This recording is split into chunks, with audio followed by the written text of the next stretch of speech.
All right, welcome to the Iron Sharpening Iron Show. I'm your man, Big Jack. This is where we prove we are stronger together, that if each one would reach one, we can all grow and glow. And we had a little technical difficulty, so I'm apologizing for those who have already clicked on the other link and are maybe standing by waiting there. We'll do our best to direct you to this link that we had to use. I don't know what happened, but whatever. The show must go on, and now we're going on. So let me get my man up on the stage so we can kick this show off, because we've never had this one before. So this is going to be something to talk about.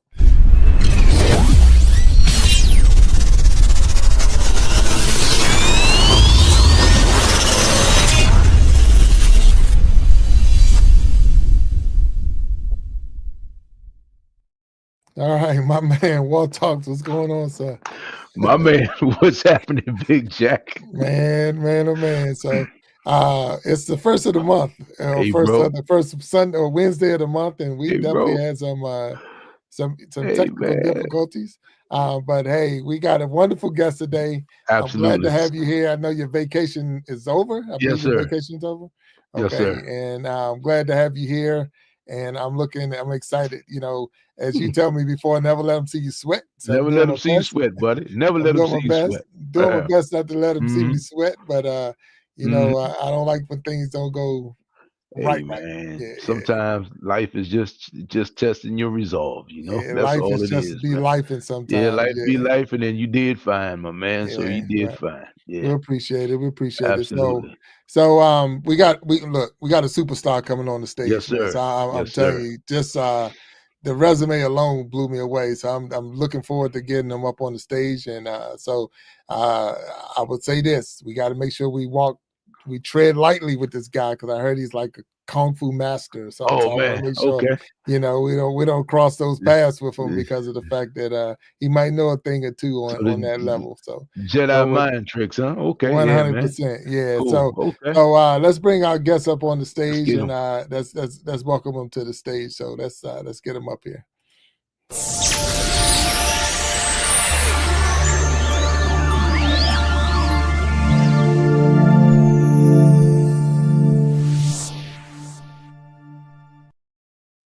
All right, he is Brian McMahon. How you doing, sir? Very well, gentlemen. It's an honor to be with you. Oh man, it's Yeah. great to have you here, and it's look, I'll be open with everyone, because I know you sent out the link to other people that you wanted them to watch. So we apologize for what happened. I can't tell you what happened. So hopefully, when we post this again and get everything back in order, maybe they can watch the replay and all. But it is definitely a blessing to have you here on the Iron Sharpening Iron Show. This is my man Walt Talks up here, my Yes, host, my sir. co-host. Yes, sir. And hey, Brian, you're the first person or the second person I know you're the first person I know that lives in New Mexico.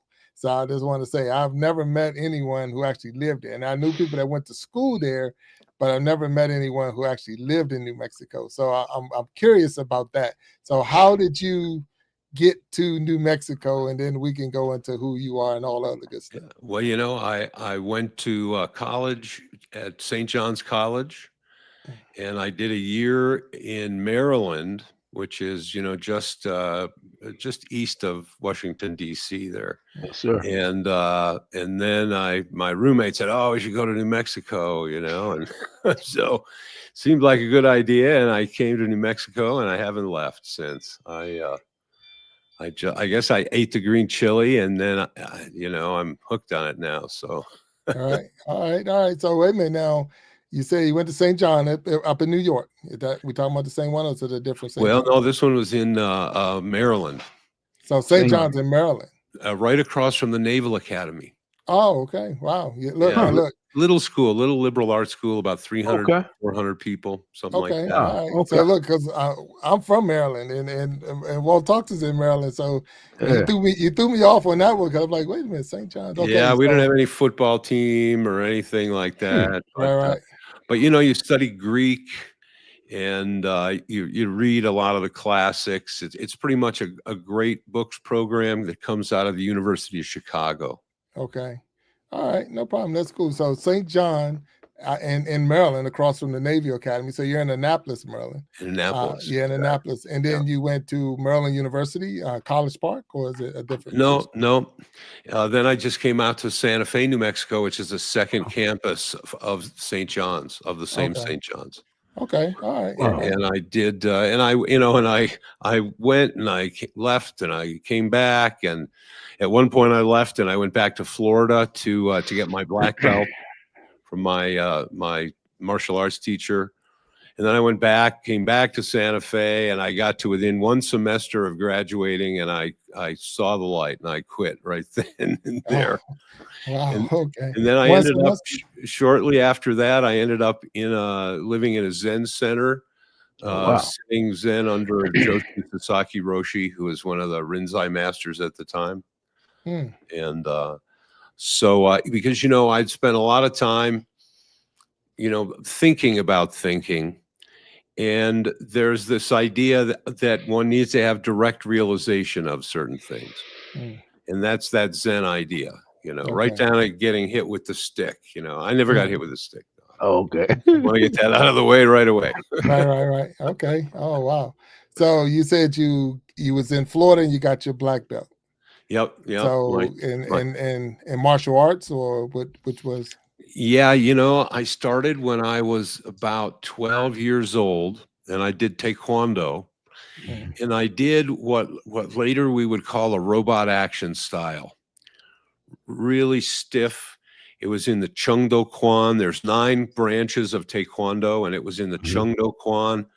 So I got to about brown belt in that. And then a new school came and opened up in my town.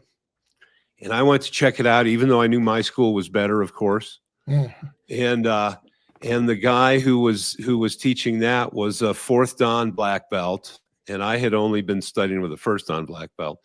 But he was also coming off of 2 tours of combat in Vietnam, Green Beret. So he had a very pragmatic approach to martial arts. At one point he said told me a story where he was running along behind enemy lines with his 45 out. He says a Viet Cong guy jumps out, manages to get the pistol turned around and shoots him in the gas mask. And which is one of the bags that you're wearing through. Yeah. Oh yeah. And it took about 5 minutes for his buddies to get this guy off of him. The guy knew he's trapped behind the lines. It's a foregone conclusion. And he said to me, that's when I realized that moves from books don't work. Oh yeah. Bruce Lee said that. Was it bags, or what was it? Oh, boards don't hit back. Boards don't hit back. Right. Yeah. Well, and so then I go to this school to meet him, and he says to me, "Okay, come on, you're a brown belt. Let's fight. And I had never fought a 4th Dan black belt. I had sparred once with a 1st Dan black belt for a very short time. But I'm like, okay, let's go. And I was in a no contact style. So you're throwing a punch, but you're stopping an inch away. Oh, wow. And so we go out and we start moving, and he doesn't throw a kick and he doesn't throw a punch, but he controls distance so well that he's banging into me with his hands behind his back, banging into me, and then too far away when I would fire off some robotic kind of thing. And basically, he told me afterwards, he says, you're like a knife thrower in the circus. He says, who practiced missing all the time. Oh, wow. So now you want to hit, you're harmless, right? Right. And I was like, Wow. He said, but you're already brown belt. You're already, an assistant instructor. You have to go back to your school. Your cup is full, he told me. Wow. And so all that night I couldn't sleep, right? And so I went back in the morning and I said, well, my cup's not full anymore. My cup was full, but you spilled it all over. So now, please, I need more in the cup. And so I went back down to yellow belt, which is like your first belt, from one away from black belt all the way back down. And I was his 7th student in that school. And everybody in the other school, they all hated me, right? Because it's like, oh, you just went and joined this other school. But it's like, I was with these guys for 2 years. And if I had tried to use that in the streets, they would have killed me. Right. Right. But then I ended up, in this other school, super pragmatic. It was my teacher was the vet from Vietnam, Green Beret, but he studied with a guy who was a master, who was a champion in South Korea, who actually beat the Japanese national champion. He was a Korean national champion in the early 60s. Oh, And wow. his name was Chum Sun Cho. And this guy's movement was so natural, so smooth, so not robotic at all. And he fights from a much farther distance. And this guy, he was like a Korean Muhammad Ali. He went 250 bouts undefeated over 9.5 years, middle heavyweight. Unbelievable. But so I ended up going back down to yellow belt and then going back through. And Cho was very clear. He said 1 out of 1,000 people is black belt. And it was not like the schools in the shopping centers where you drop your kid off, and if you keep paying for 2 years, then he's going to come out, look, I'm a black belt. Our deal, it took about 7 years to get a black belt. If you were really devoted every day, hard fighting, now you couldn't do that. Right. Wow. Yeah. But Peter, I came across him in New York, is where he was teaching. And then I went to college, and he moved down to Daytona Beach, and he had a school there in Daytona Beach for a lot of years. And so then when I would leave college, I would go hang out at the karate school. and then I did that, and I opened my own school in Santa Fe. And the strange thing about it was Cho's movement was so natural, so beautiful, whole body movement. It was like Tai Chi almost, but sped up. Not rigid stopping, not anything robotic.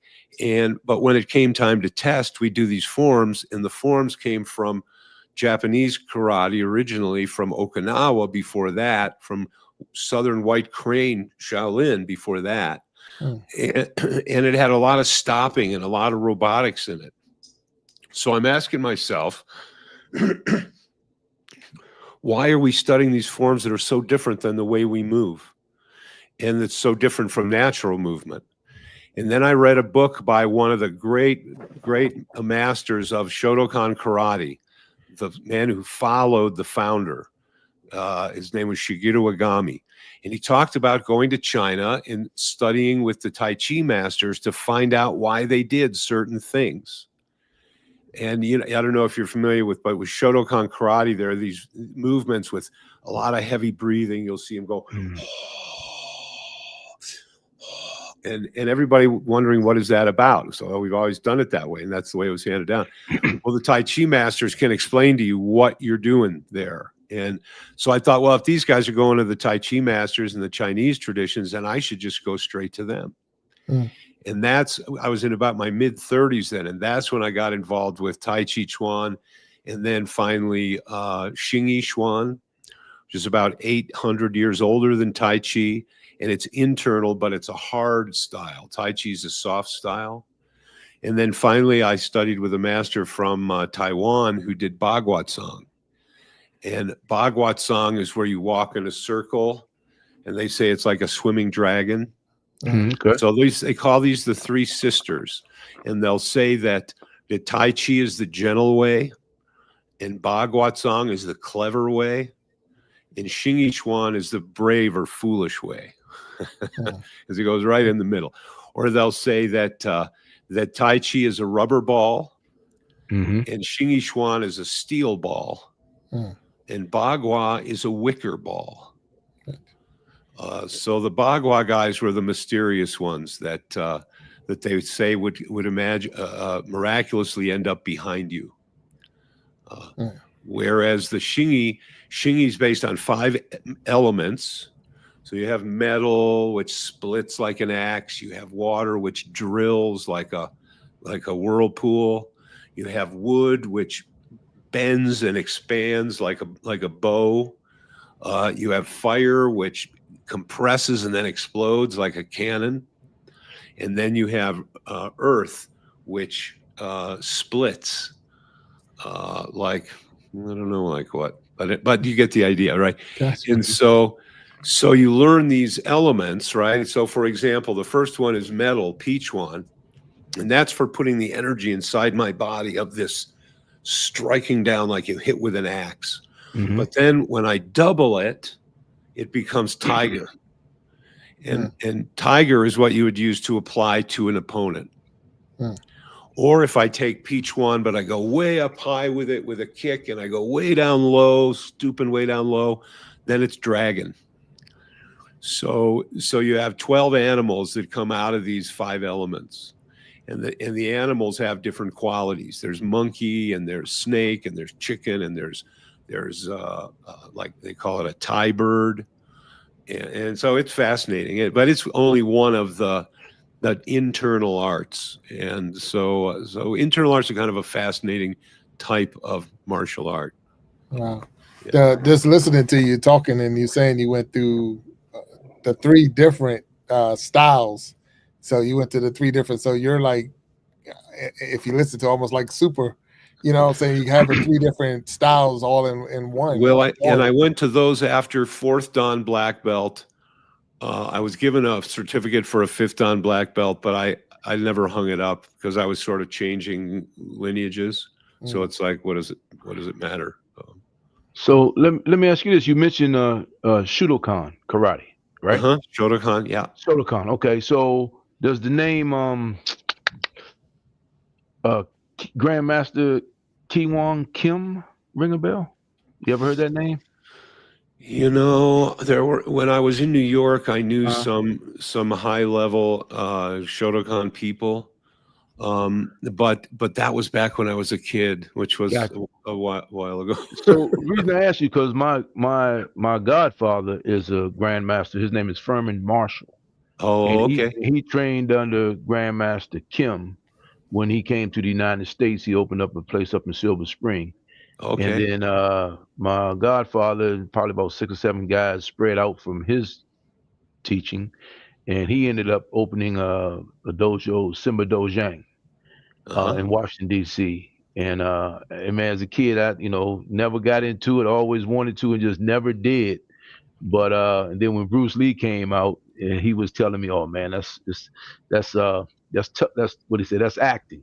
He says Bruce Lee is sharp, but a lot of stuff that they're doing that you see that we liked as viewers, of course, was for the movies, So, Right. but I always admired the discipline of the martial arts. Yeah. So that's, man, for you to make those rounds, that's pretty deep.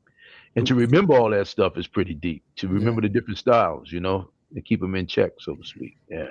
Well, and I actually lived in my teacher's school for a number of years. And so he was sort of like a surrogate father for me. And, and then you got a lot of the guys there.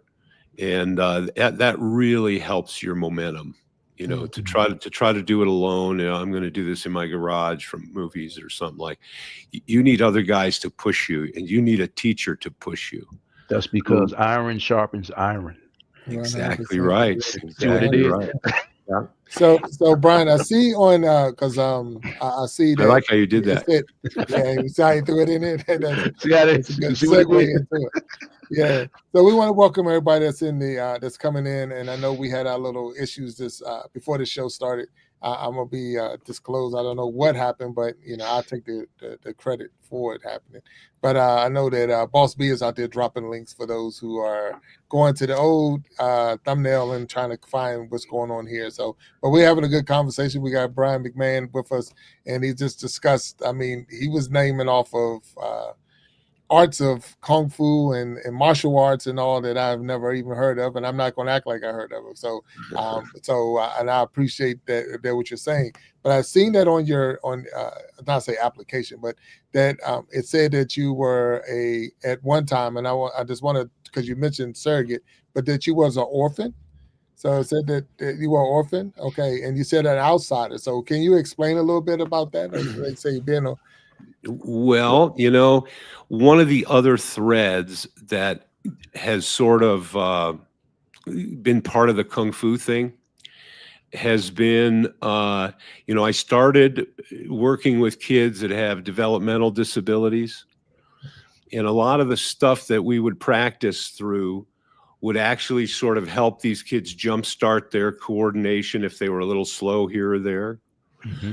And so I started looking into a lot of different bodywork methods.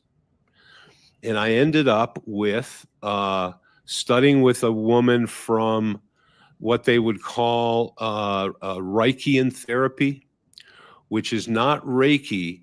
This is actually from Wilhelm Reich, who was a student of Sigmund Freud. Okay. But they consider Wilhelm Reich the father of body psychotherapy. And so, you know, and this is also connected with internal arts, and internal arts have to do with how energy moves in your body. Excuse me. And so, I taught in an acupuncture school, which is very much about moving energy in the body. And so within Chinese medicine, for example, we don't make any distinction between psychology and physiology. They actually will put those together in diagnoses as an imbalance of the whole person, one way or the other. But anyway, so I started understanding some of the dynamics of energetics of psychology. And then I ended up working with these shaman in South America who were ayahuasqueros. And in that whole mix, I ended up, because when you're an orphan, I was orphaned at birth. So I was told that I had been adopted when I was probably, 6 years old or something like that. Okay. But I was sort of what they call an unbonded child. So I didn't really link with my caretakers the way a normal kid might. And but so if you would ask me any time during my life if that had any influence on me or any effect, I would have told you, no, not at all, until maybe my mid-50s. And I had gone through a bunch of these different processes. And then at one point I had the realization that the influence was so pervasive that it was like water for a fish. The fish doesn't even ever see the water. Like I literally saw everything through that because that initial breakage happened for me when I was really young. The theory was, it's great to just take the baby away literally on day one, no connection with the mother whatsoever. And then you go into a natal ward with, like they told me, you were such a good baby, you never cried, right? Well, babies from orphanages don't cry because they're used to not anybody ever answering their cries. So why would you do that, right? But anyway, so it's interesting because there's kind of a gaslighting thing that goes on, which is everybody telling you, you're fine, you're fine. What is it? Pearl Jam, the song Alive. You're still alive. You're still alive. Yeah, but do I deserve to be? And who decides? Who gets to decide? Wow. But anyway, so and that's why I worked with orphans in Africa, because it was like I kind of have a little glimpse of what that's like. And it's your very early years are formative in your entire idea of a self. And so that's how an orphan ends up as an outsider, because the nature of that connection to other humans isn't the way it might normally be. And and there's probably a few shows in that. I'm listening to you. So so not to throw on the orphan, but I know you said you were so I guess it was were you in Peru, in South Carolina? South America? Was that? Yeah, I was in Peru a few times. And then you mentioned Africa. So you're and I know you already talked. So you was in Uganda working with orphans there, but you were studying when you was in Peru. Is that what I'm getting? Exactly? Yeah. Okay. All right. Wow. Yeah. Yeah. Man. No, and that's kind of a curious story. I've given some longer versions of it on the podcast. But basically, I was working with a martial arts teacher. I got my foot broken. I didn't really realize that the metatarsal was broken, like that bone that goes to the toe. So, And but then over like a year and a half, when I would put it up, it would throb. And then finally, I end up feeling my liver. And you're not supposed to feel your liver. And then I kind of get sick, but I'm not usually springing back, because when you do martial arts from the age of 12, you get a really strong immune system. And but this was kind of weird. So I went to a buddy of mine who was an acupuncturist, and he said, well, this injury is on the gallbladder meridian. And so you got stagnation in the gallbladder, and that's what's going on here. And he says, but, I think you should come to this meeting we have in a few nights and try this medicine from South America. And so I show up there, and in this medicine was ayahuasca. And have you heard about ayahuasca? So the football player, I would play for Green Bay, the quarterback. Help me out. Favre or no, not Rodgers? Favre. Rodgers? Favre? Was it Aaron Rodgers? Yes, I think it was Aaron Rodgers. Okay. Ayahuasca, and Will Smith had an experience with ayahuasca. Ayahuasca. Okay. And they say that's like I guess the truth on steroids, so to speak. Is that yeah, I've done it probably somewhere between 150 and 200 times, something like that. Wow. Okay. So so I started working with these guys. Wow. And the first time, all I knew was my body felt better the day after. But I kind of had gone through the ringer, because it's not anything anybody ever uses to party. It's it's a strong hallucinogen. They call it purga because you purge, you vomit. Right. And but they also call it la maravilla del mundo, the marvel of the world. So I realized, well, this has helped me, so I might as well keep doing it. But I'm figuring, they're probably all superstitious, right? And because it comes out of the jungle, and so then I go back and I do a ceremony with them, and this, a ceremony would start at, say, sundown, and then go until maybe 4, 5, 6 in the morning. And all the bells and whistles are usually at the beginning. The real intense, oh my God, what am I seeing? All the when people would describe a bum trip back in the 60s, like a bum acid trip.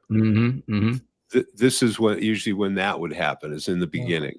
Okay. And I mean, and there's, it can be intense. I've one ceremony when I was down in South America, I'm seeing snapshots in my mind's eye of hands with missing fingers, and it's just like these psychic things trying to go boo, Right. But anyway, so I definitely got better, and I do another ceremony or two with him, and he takes out what they call a sucking stone. And a sucking stone was a clam that had been a normal clam, and then it got fossilized. So it's a stone, but it's a clam. So some of them will have a little bit of opening in the clam shell, and they'll stuff a tobacco cigarette in there to feed the stone.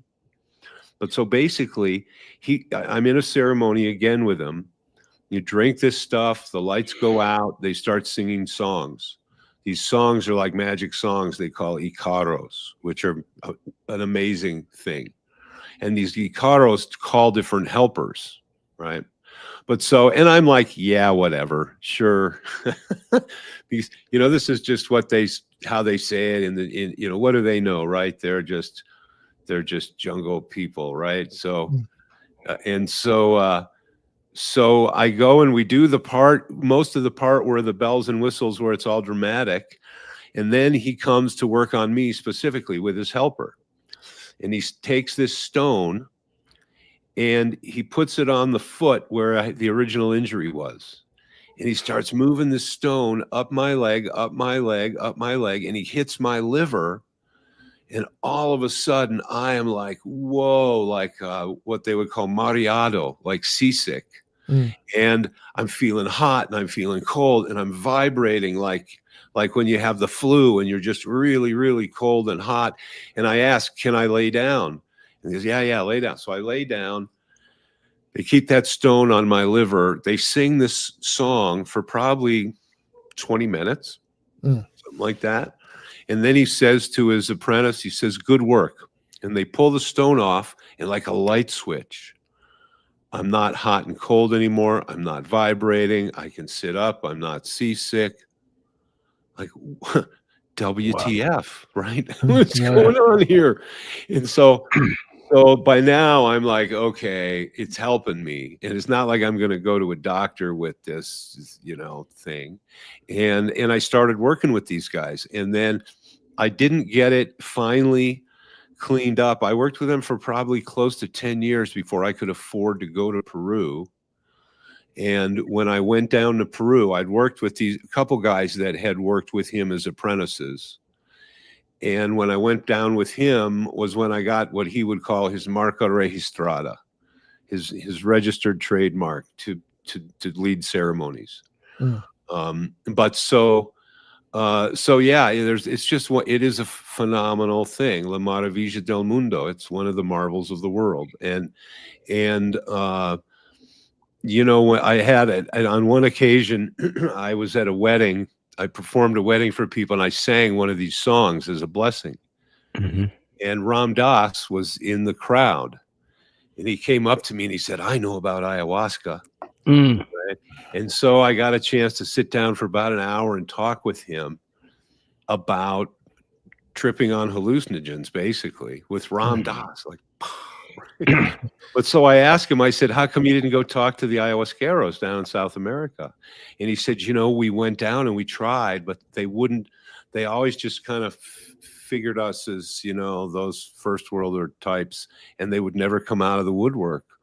Whereas when I went down, the people, they kept me in their home and they made food for me. And it was like a whole nother generation had passed. And so, what kind of incredible luck.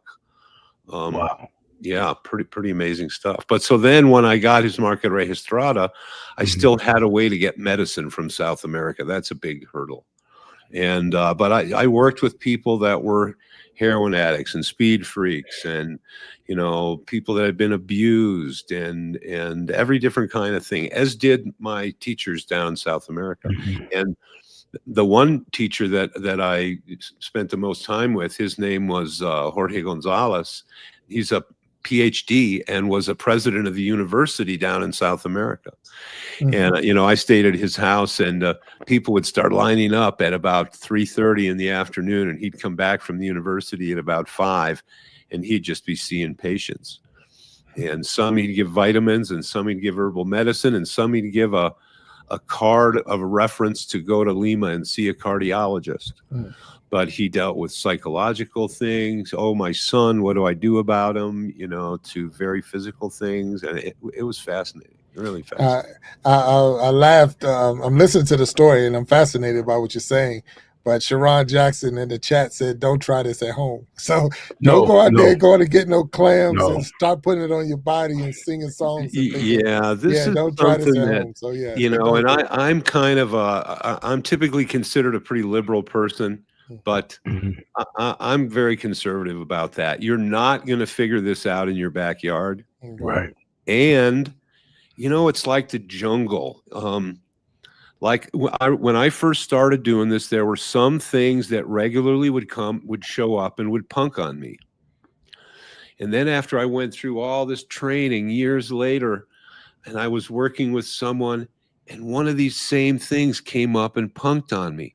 But it was like when I started this thing, it totally had me psyched out, like it was a tiger or something. And by the time it came around 10 years later, it was like a kitten.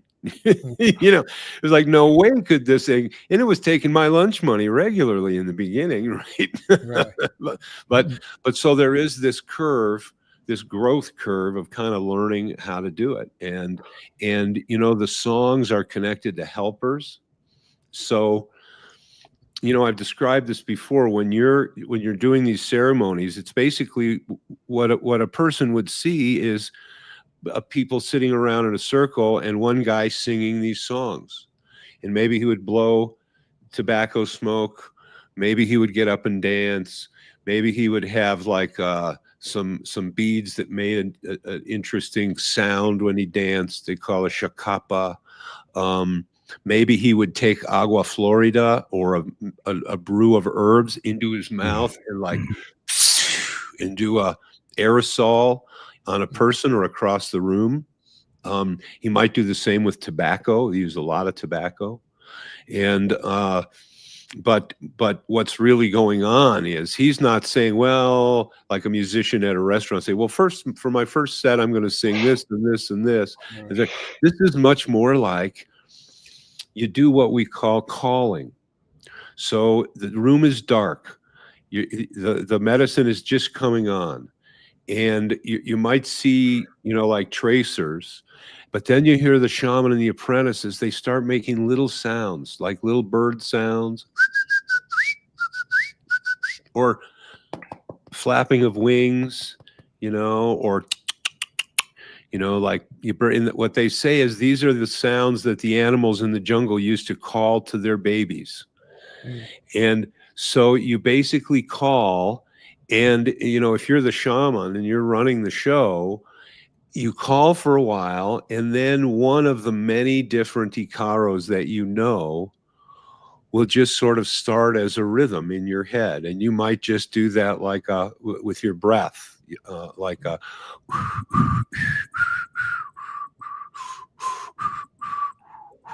and then over time it slowly builds until you're actually singing. Oh, wow. And then the songs have a lot of interchangeable parts. So, but usually each song will call a specific kind of a helper. And these guys, you know, they call saints, they call the Virgin Mary, they call the boa constrictor, they like to call San Martin, they'll call a bunch of different saints. They'll call the puma, they'll call the waterfall and the whirlpool. So in all these different things, it's hard to describe, but they're like airline tickets to different places in the psychic world. And so usually what happens is some big negative thing comes up, and it will usually attack the shaman or try to bugger him up somehow. And, you know, I can tell you, I went through 3 ceremonies when I finally got my Marca Registrada. And the first one, it turns on and it gets very negative. And I can tell that it's negative, but I'm not getting anything. And I'm sitting next to the maestro. And so we're swimming in the river the next day, and I said, I could tell that was a very intense negative ceremony, but I didn't get anything. He said, no, claro, claro. And so then the next time we were sitting and we get into that early part where it gets really negative, and I start catching these pictures of the hands missing fingers and stumps of, you know, and deformed bodies and everything. And I make the stupid mistake of going, and I can feel this is coming from a certain part of the room. How weird is that, you know? But so then I make the mistake of going, what? Right? And this stuff is just on me, and it's like every kind of neck. And I don't say a thing, I don't do a thing, but Jorge, the maestro, sitting next to me, he knows instantaneously, and he puts his hand on my thigh for 2 seconds, and all this negative stuff, it just backs off, and it's gone for the rest of the night. I got no issues. And I'm like, whoa. So then we're swimming in the river the next day, and I'm like, So Jorge, what was that about, man? And he said, well, you opened up your attention to this. What you need to do is just keep your attention on the song, no matter what tries to come in, no matter what pictures it's showing you, no matter what it's trying to tell you, no matter what negative nonsense is trying to fill your head up, you just keep singing that song and hanging on for dear life, right? So then we have another ceremony the next night, and the beginning part starts and it gets intense. And I can tell it's intense, right? And I'm singing and Jorge's singing and his other apprentice, Maria, she's singing and she's a powerhouse too. And a guy who's across the room, he starts losing it and he starts calling out, Doctor, Doctor. And Jorge tells him, be quiet, you're fine, don't worry about it. But he won't be quiet. So Jorge stops singing and he gets up and he goes to deal with the guy. So that leaves me and Maria singing, holding back this world of negative garbage. And we're singing this song, and what I'm feeling is like this, like we're not doing it. We're not. And I'm thinking, Jorge, bro, WTF, right? And I look in the doorway at him. His room's all dark, but he's silhouetted in the doorway. And he puts his hand up like Muhammad Ali, who just won, right? He puts his hand up. And so I put my hand up and I'm like, whoa. And then we're still singing. And my head starts to clear a little bit. And I'm like, whoa, we start pushing back against this garbage. And then I see him turn around and he walks out. And I see the cherry of a cigarette going up. He's sitting on a stone wall out there, just chilling while we push this. And we sing this for about 20, 25 minutes until the whole room feels different. And all this stuff is gone. And then he comes back in and he takes over the reins and we go for the rest of the night and do all the regular ceremony stuff. And so then the next day after that, he says to me, now that was good work. You know, and I got how you channel your willpower into this song and you put it directly against this negative stuff that's trying to enter your head and the room at large. And that's the other thing is after you do this for a while, you realize that you will have like him knowing that I had opened up my head and the stuff had jumped on me without me saying anything or doing anything. He just knew that's not a surprise. Like that's a thing that happens. So anyway, La Maravilla del Mundo, the marvel of the world. I got you. Wow. I'm like, yeah. So now, would you recommend this for anyone, just an average Joe off the street, to go down there and try this experience that you?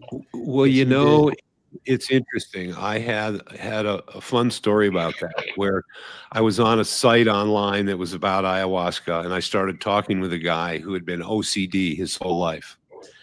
And somehow he settled on the idea that ayahuasca could clear him up. But he knew enough not to try it himself. And he went down to a camp in the Amazon, and there's a lot of them now. And it's hard to know who's got the real McCoy and who doesn't, because this is a lineage that not, you know, many are called, but few are chosen kind of a thing. And you want honest people and not people that are just there for your first world money. So that's a little tricky. But he ended up at a good place. And the guy said that he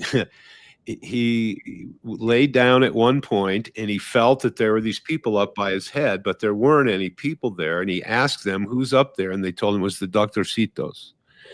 And he said at one point he felt this like spider thing, tarantula type thing, climb out of his head and run off into the shadows. And this guy, you know, he had magic numbers, and he told me he couldn't sleep if the knife drawer in the kitchen was open, and he couldn't sleep in the bedroom because that, you know. And but so I was talking with him, and I, encouraged him to come and stop off in New Mexico when he came back. And he hung out for about a week, and I kind of debriefed him a little bit. And we talked about another guy that I knew that had an encounter with a big spider in one of these collective unconscious spaces. And he asked this big spider, "Who are you?" And the spider told him, "Mother." And so I told the guy that story. And when I tell him that, he gets this aha look on his face. And it turns on his mother had her spider webs all over him. And he ends up, his mother lived 2 houses down the street in New Jersey, I think, something like that. He ends up moving to Florida, moving to an ashram, I think. And I talked with him for a while. His entire life changed. And I told him, you might still have these thoughts that are kind of like OCD thoughts, but you're going to watch them get less and less and less and less. And then he told me finally that he knew he had it whipped when he could sleep with an open box of razor blades on the nightstand next to him on the bed. In his bed. So, and then he went on and had this, and this is pretty cool. The end story is bizarre. He goes on for, I don't know, 15, 20 years. Happy camper, and I eventually don't hear from him. And then I get a call on a Friday, and it's back in the day when we had answering machines. And I get this machine, I don't know if this is still Brian, but if it is, this is Jerry, please call me. I just wanted to talk to you. And anyway, so I call, he leaves his number, and I get the message on Saturday, and I call him on Saturday, and a guy answers, and I'm like, "Is Jerry there?" And he goes, "Well, no, but who is this?" And I told him, "Oh, this is Brian, and I'm just returning his call from yesterday afternoon when he called." And he said, "Oh, when did you call it? When did he call exactly?" And so I tell him, and he tells me, "Well, you were probably, or that call was probably the last call he made before he died last night." Wow. And I'm like, of all the damn calls to miss, because, we only ever talked about this kind of stuff. And ayahuasca is called the vine of the dead. Aya means dead, and huasca is a vine. And it's the idea that you kind of can go and see the other side and understand kind of why some stuff happens. And the way the curanderos say is it's a chance for us to look at our lives, see what's good, see what's not good, and to choose what's good. And that turns out to be a pretty magical formula, because a lot of times we don't keep our fences mended. Right. And then pernicious influences get in there, and one of the things you learn in shamanism is that not all the voices in our head are our own. Okay.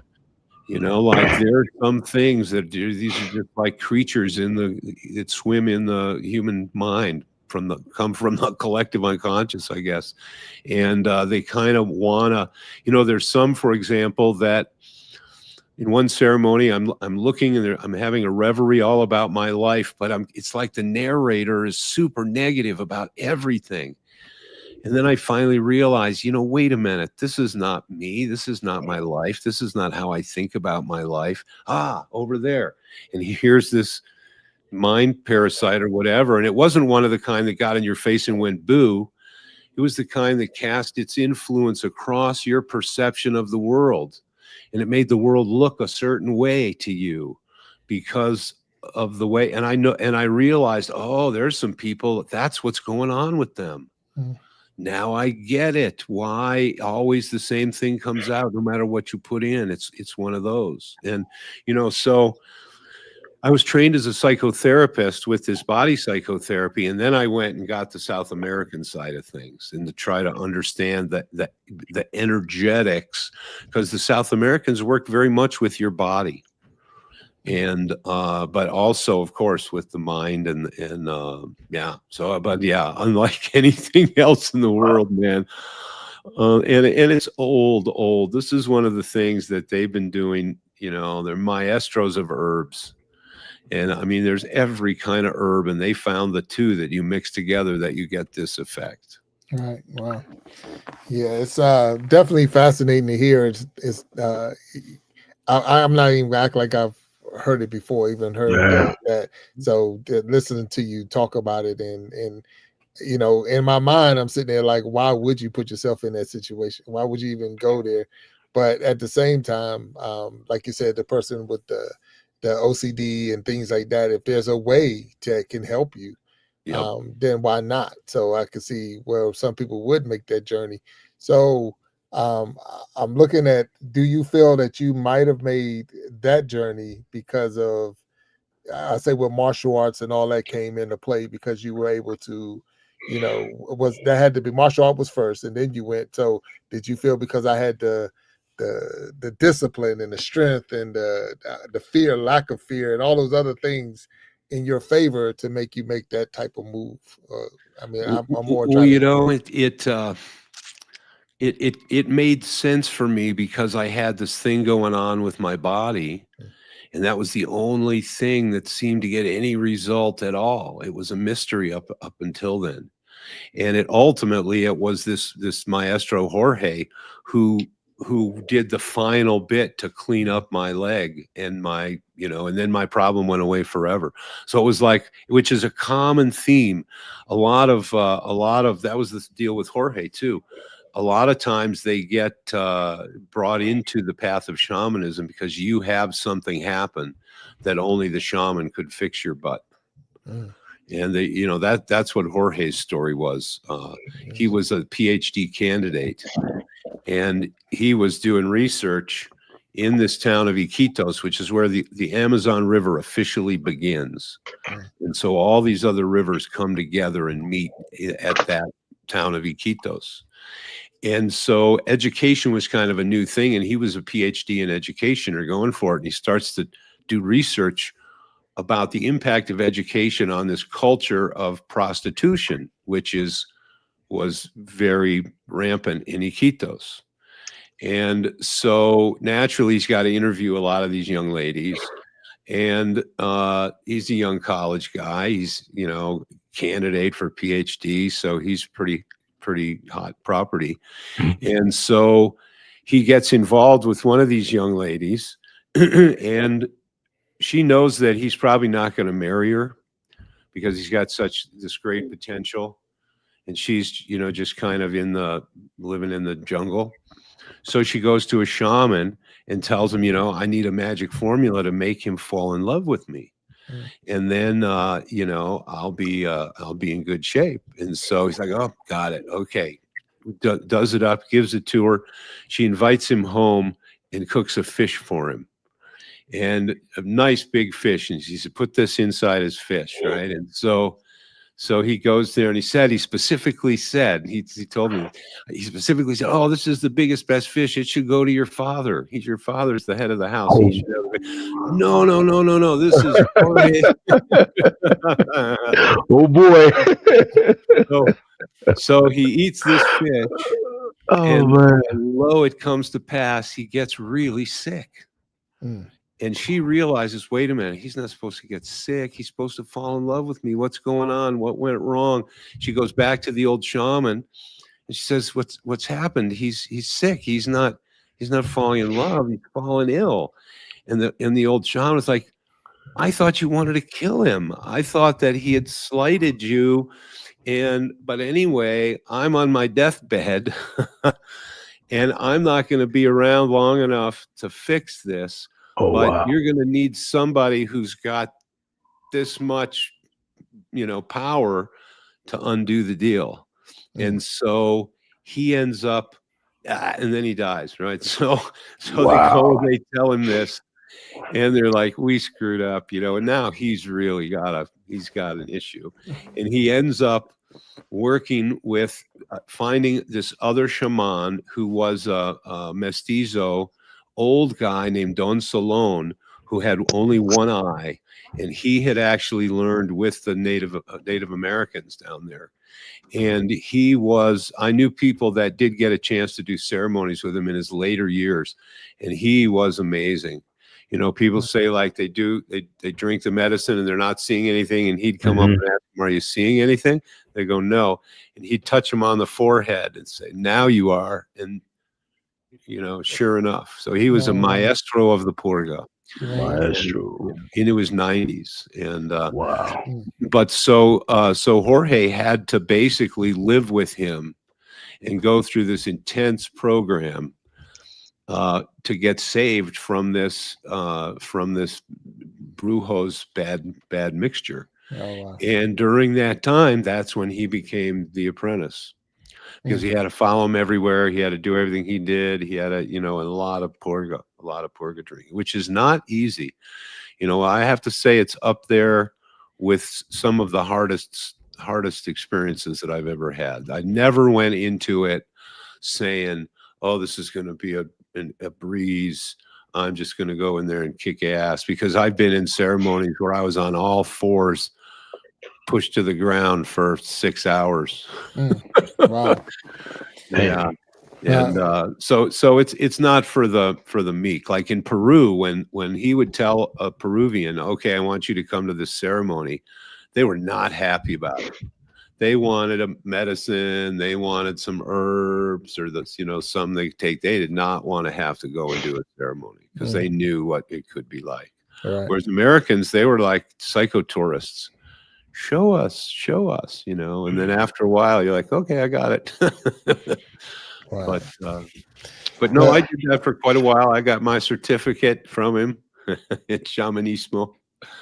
Right. Really, it's. Everything you've said is amazing. I'm gonna have to right here on the spot invite you back out, because we haven't even scratched the surface of all the things you have done. I mean, we're in Peru. We haven't, it started in Maryland, and I'm like, wait a minute, Maryland, and we're in New Mexico. Now we're in Peru.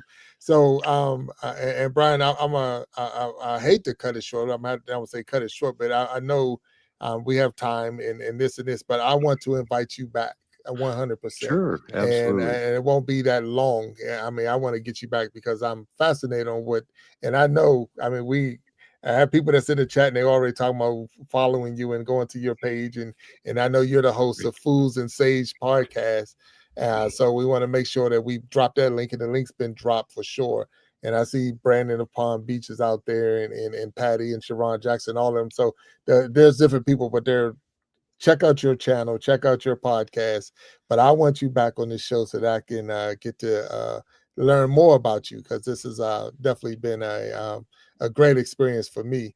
It's very rare that we get Walt talks, not to say too much. So, man, I'm just I'm listening, and I'm tying in his experience with the few that I've read about, and particularly, and the one I've really read about was Will Smith's, because I read his book, but he talked about it in his book, and I had never heard of it before. Like you hear, I've heard the word, but I didn't know what it meant. But when I'm like, wow, that's pretty incredible. When you think a person from, and I'll say civilization, going to ayahuasca ceremony in another country, that's just like, wow. That's and it takes a lot of trust, I would imagine, because you kind of lose yourself. So that's why, luckily those people are using their powers for good. And like you say, you want to make sure that it's the real McCoy, so to speak, is your turn. Yeah. So luckily I had friends, that kind of made the hook up there, because it does make a difference. Wow. So Brian, and I don't want to cut you short, but I do today, like we said before, this is my youngest birthday, so I'm already getting the side eye, not in the negative. It's just the fact that we want to make sure that so I want to bring you back, and I'll reach out to you. It'll be this evening, so we can set a date and get you back on the show. Sounds great. And definitely because I'm fascinated. We haven't even talked. Walt, I'm gonna throw this out there real quick. I know we got time. He's an artist. He's a builder. Is that watercolors or? Those are watercolors. Watercolors, so he's an artist. He's a builder. He was a goldsmith.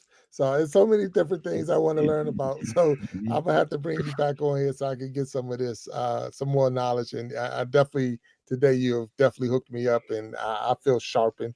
So, but go ahead, Walt. I see it. Before you go, can you please share your social media, where we can find your podcast, where we can find all of your information? Yeah, our website is foolsandsagespodcast.com. Just all one word, all small. And from that site, you can connect to Facebook, Instagram, YouTube, Spotify, and then all the different. Yeah, there we are. All the different affiliates that Spotify does their syndication through. And I think I want to say that name is cool. I like that name. Fools and Sages. You cover the gamut of every you cover it all, you know. So from end to end, you know. So that's pretty cool. Fools and Sages. It is. So I want to get B up on the stage. She's gonna basically get us to that point of and here she is right here. We get her up on the stage. We got to get that one off. And B, you up? There you go. Oh, she's invisible. There she is. All right. Hey, Hi. B. Hey there, how you doing? Right. That was great. We had a little bit of a conversation before, but man, I told you I was really going to enjoy this one. But before we close out, I just want to give a little shout out to our amazing people, Miss Sharon, Miss Nisi, always here, always loving the both of you. Edward Johnson, Brandon of Palm Beach, we had a great conversation. Patty Friend and Aquafunk Soda, yay! All right. Also, if it's okay, just a few things more. The next Iron Sharpening Iron Show, 7 p.m. Eastern on Sunday. We have Joe Gallagher, very interesting fella. Y'all be here, okay? Don't forget also, ladies, we have something coming up for October 1st. It's the Ladies' Diary with yours truly. I'm so excited. All right. Give me a break. Okay. And just two little things. I'm sorry. I know you got to go, boss man, but we just hit, boss man, 5272 subs.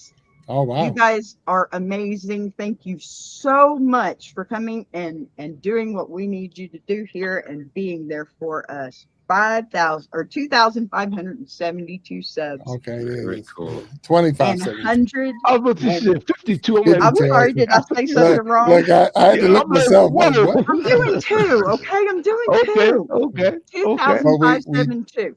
We did cross 160,000 views. Yes.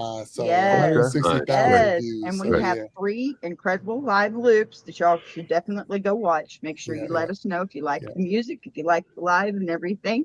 Thumbs up, please. We got Cece, we got Whitney, and we got Barry, and they're all great. So Brian and I appreciate. I'm sorry.